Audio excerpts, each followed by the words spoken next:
what the hell has a Spider-Man notebook got to do with Doctor Who? Well, it's time to find out. We're going to go back to the past, further than we've ever been before.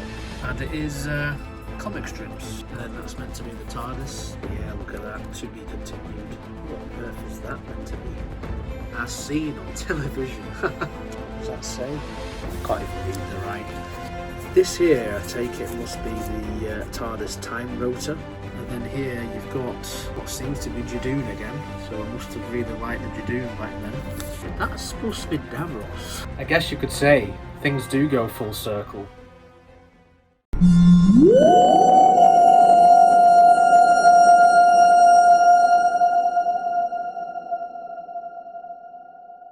In the summer of 2010, I decided to go back and do some more comic strip adventures for Doctor Who. This time though, it would be based around the 8th Doctor. The idea was I wanted to continue his adventures beyond the TV movie. Bearing in mind at this stage in my life, I still wasn't overly familiar with the classic series apart from doing some research, including the 8th Doctor's era.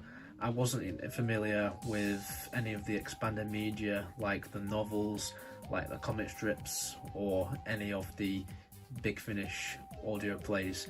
So what you see before you is something which was just done at an educated guess. I think there's a few things in here which were inaccurate, but without further ado, let's take a look. Put this little bookmark here. As you can tell, this is a different book to the Spider-Man book, what I use for the previous comic strips. And I've got to say, just looking at these panels, what I've done for these particular stories, I think my drawings did improve slightly. I still can't draw people for shit though, as they're just all stick people, but still, I'm pretty impressed with this, considering that I was a 15-year-old, and I've never been like the best drawer, I'll say that. My dad's like a really good artist, and my girlfriend is also a very good artist. Oh, one thing I will say though, I'm quite impressed with these Cybermen. It's quite funny how the first story of each run I do always seems to involve Cybermen. They're a good villain to use as like a basis. This first story is called Cyber Planet, and how I did this as well is I went with the classic format where I made them as if they were serials.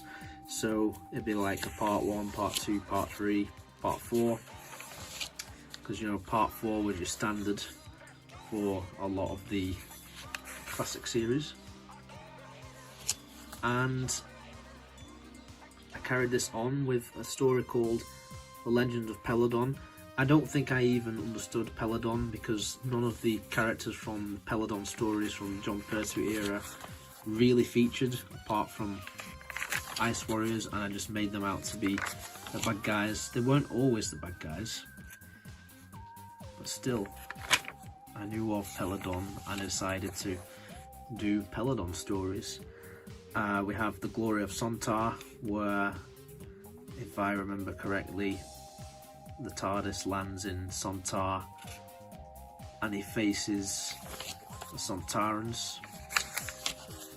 And I even come up with some artistic license, so there's like a creature that is like an inhabitant of Sontar, and you've got the Sontaran riding it there. Another story, The Oncoming Storm. And if I'm correct, if we just go deeper into this, I believe this is a Dalek story. Oh, I like that. It's like supposed to be a Dalek silhouette, and then oh bam, there they are. To be continued. And I think, if I'm right in saying, in my head I had like these little plans where there'd be like seasons, and this was like a season finale. So for that, I make this like a 6-parter, much like how you had 6-part season finales in the classic series as well. And then this would be like the start of the 2nd season, and it's another Peladon story. So I had a thing for Peladon, even though I didn't really get Peladon. A bit like how I had a thing for using Judoon with my 10th Doctor comic strips that I did. And yeah, that's a 4-parter again. And then we got this one, Darkling. I think, if I'm right in saying, it's like an evil version of the 8th Doctor. Notice how he still has the long hair, because as I said, this was based on the movie look, and at the time we didn't have like any other look for the Eighth Doctor. He never appeared on TV again before this. This was pre Night of the Doctor era, so a lot of this was just based on like what we knew from the movie. I do believe I did see the movie like before this. I'd like to think I did see the movie before this. Oh, look at this historical Gamers World. This looks like really ambitious. I like what I've done here with all the panels. And then we've got this, the plan. Oh yeah, he meets Churchill in this one. I think the idea of him meeting Churchill was because of a throwaway line in Victory of the Daleks, when it's alluded that Churchill is aware of the Doctor's regenerations. He's aware that the Doctor can change their face. And then this is a Gallifrey story as well. So yeah, as you can tell, oh yeah, there's Daleks there. And I think I wanted to eventually like delve into the Time War, but I never ever got around to doing that because, as I say, this was 2010, and eventually I went back to school, and the year of 2010 to 2011 I was fully focused on my GCSEs, and it was the end of my high school life. So this was a story called The Eagle Operation. Metamorphosizes into an eagle from what I remember. We've got something called Death Sentence, and I want to say in this one he's in some sort of jail. But yeah, very busy, so eventually like all of this came to a end. This was called Treasure Hunt. I think this is like a pirate one. And then we've got Dark River. I think this is like set inside some sort of canal and some creature inside. I like that. That's pretty cool. I do definitely think the drawings improved, but you know, I still used stick people. Quite pleased with what I did. I'm quite pleased as well that I did come up with some of my own stories, and it wasn't just rehashing villains all the time.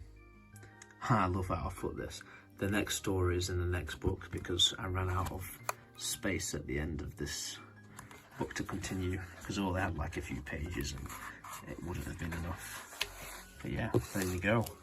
That is your 8th Doctor comic strip adventures that I did. Obviously dated very badly in terms of the storylines I've done, because they've been done way better by many professionals in the comic strip industry, along with other forms of media.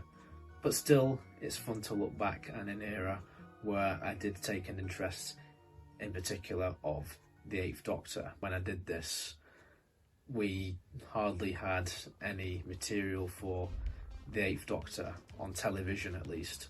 Now we've had a couple more appearances from this incarnation on television. I wanted to do a storyline involving the Time War. I'm glad I didn't now, considering that in the TV series the 8th Doctor was involved in the Time War, but obviously the incarnation who fought in it was the War Doctor. I think the reason why I stopped was purely, again, as I said, I became too busy, ended up going to college, and then it was during my college days that I ended up starting this very channel, The Obsesstuvian 95, and the rest, as they say, is history. Thank you very much, guys, for taking a trip down memory lane with me once again. I hope you've really enjoyed it, and I shall see you for more Doctor Who retrospective videos.